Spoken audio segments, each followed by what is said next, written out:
The long-awaited allocation of 5G spectrum is set to get underway from tomorrow. This follows government's commitment to allocate and release the high-frequency spectrum this year after a decade of delays and legal challenges. Independent communications regulator Icasa says the auction process will include 6 qualifying bidders, namely MTN, Vodacom, Rain, Lucas Telecoms, Telkom and Cell C. Well, for more on the story, we're joined by Tech Central editor Duncan McLeod. Duncan, good evening to you and thank you so much for your time tonight. Thank you, Kathy. Thanks for having me. Let's talk about, Duncan, is this really the end of the wait that South Africa has collectively been through for the auctioning of spectrum? Not necessarily is the answer to that question. It's good news that finally the spectrum auction is actually happening, and it's starting tomorrow and should be concluded probably by the end of this week. So that's really good news, because we haven't gotten this far in the process in a process that should have happened 10 years ago already. So it's good news that the auction is finally happening and the spectrum should be allocated in the coming days.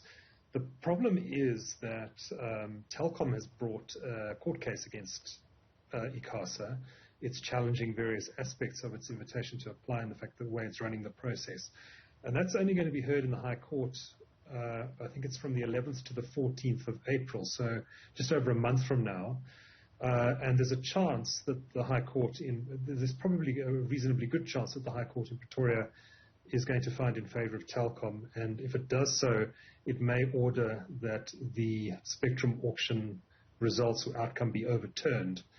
So we're going to have to wait. I think the industry is going to be on tenterhooks for the next 4 or 5 weeks while we await the outcome of that particular court case. But I think it is good news at least that the spectrum auction is happening. It does show that there's urgency behind this and that things are progressing. Does it make sense for these allocations to be going ahead despite that matter that's before the court? Well, there's been a lot of argument about whether or not Icasa should have held off until April. We know that Telkom had wanted an urgent interdict against Icasa, and for one reason or another, possibly because of political involvement, they backed down of seeking that interdict back in January. And decided to in fact seek an urgent case to be heard on its merits. So that's what's going to be happening in April. So Telkom did back down on the urgent interdict application in January, which is allowing the court case to go ahead now.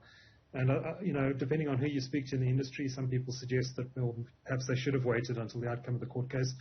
Others suggest that why should the Icasa hold back? It's had a timetable. It's working to the timetable. And it shouldn't necessarily interdict itself in this process, so why not get on with the process? Duncan, a lot of these companies that are qualifying bidders are also direct competitors of each other, and we've seen really different strains. At one, in one part of the process, we saw them perhaps grouped together and as far as taking matters to court. In the other part of the process, they were fighting each other in court. Do you expect that this is the kind of tension that will continue until there's some form of finalization and effectively rollout of 4G and 5G spectrum more broadly across the country?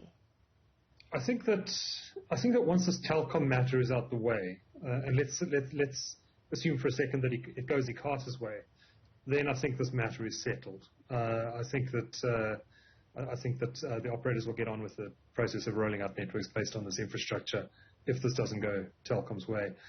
If it does go Telkom's way, and legal opinion I've spoken to suggests that there's probably a better than even chance that the court will find in Telkom's favor next month. If that does happen, then there's the possibility, a real possibility, that we're going to have to go back to the drawing board here, that Icasa is going to have to go back to the drawing board, and that it's going to have to revisit the whole invitation to apply process and the whole way it approached it, depending on what the court says.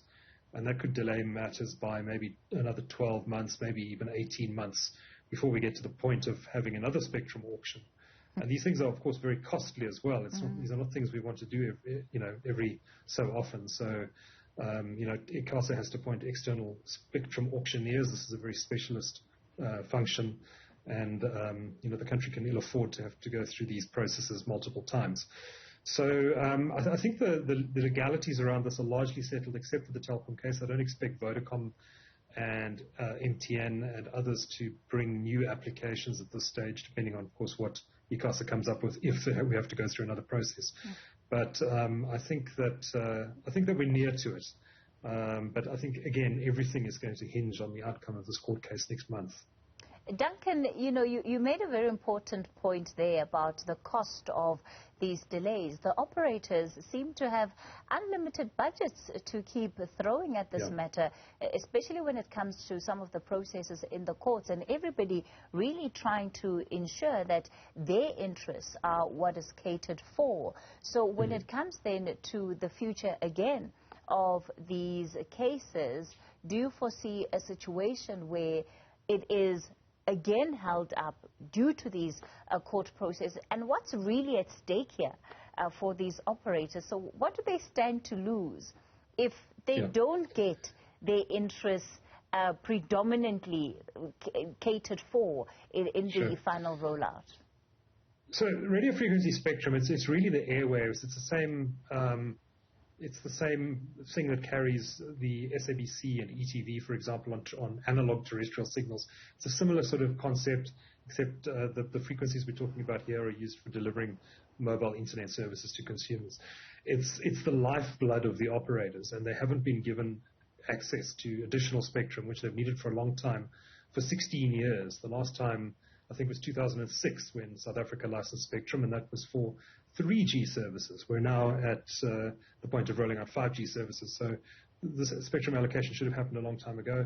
It's exceptionally important for the operators, which is why there are so many lawyers involved and so many regulatory people involved, because it is vitally important that Icasa gets this licensing process right, and that because it has a huge impact on the industry, and whatever decisions Icasa makes now will have an impact for the next 10, 15, 20 years on the competitive landscape in South Africa's telecommunications industry.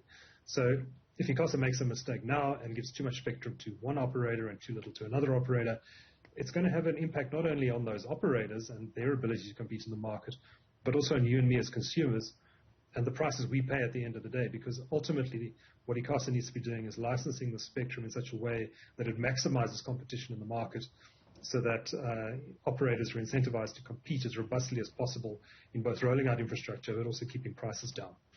Duncan, let me thank you so much for your time tonight. He's the editor of Tech Central.